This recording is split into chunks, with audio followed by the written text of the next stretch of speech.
Allah Azza wa Jal has given us a sense of priority of the kinds of sins that we should stay away from.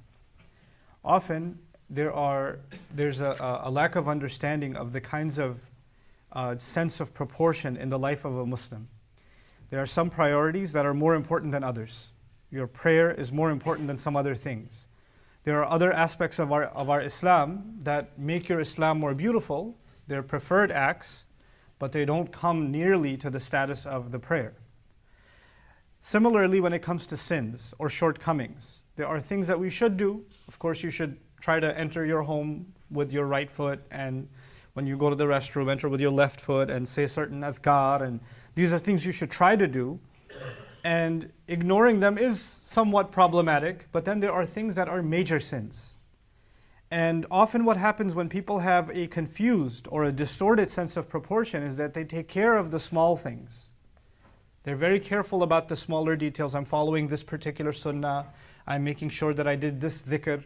I made sure that, for example, it's Friday today, so I recited my Surah Al-Kahf, etc., etc.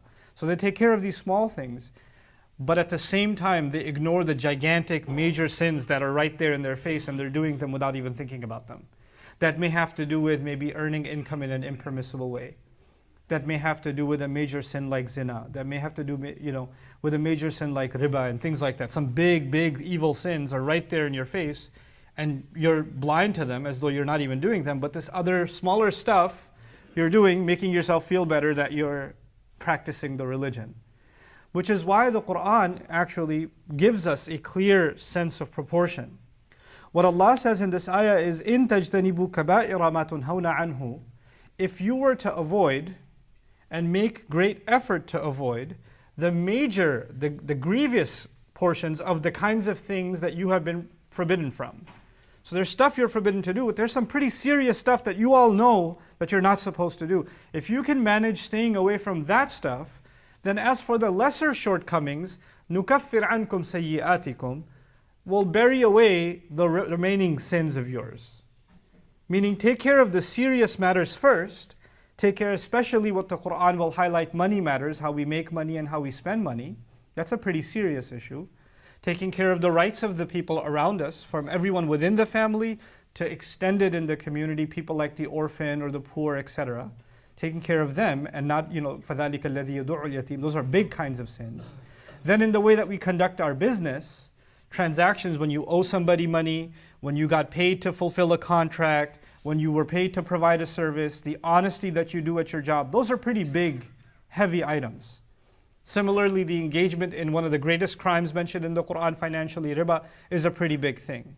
Similarly, when it comes to our chastity, things like zina, is a major, major thing. So major that Allah says, don't even go close to it. La taqrabu zina. Take care of those things, and yes, you will fall short in some other things. Maybe your salah didn't have perfect khushu'. Maybe your wudu wasn't amazing. You missed a drop or two here and there. Maybe that happened. Maybe when you were reciting Quran or when you were praying, your mind was elsewhere.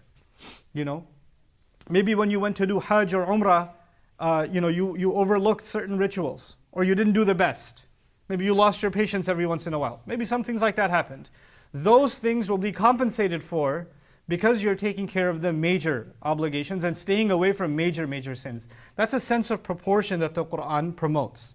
But what's remarkable to me about this ayah isn't just that Allah Azza wa Jal says that He will overlook those sins. We get often embarrassed about those sins and those shortcomings. Allah adds, وَنُدْخِلْكُمْ مُدْخَلًا كَرِيمًا.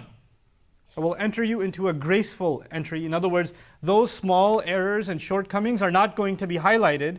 You are going to be dignified and honored, and those things are, those embarrassing mishaps are going to be almost erased from your record or sponged from your record. So you're not humiliated when you come before Allah. You'll be given a dignified entry.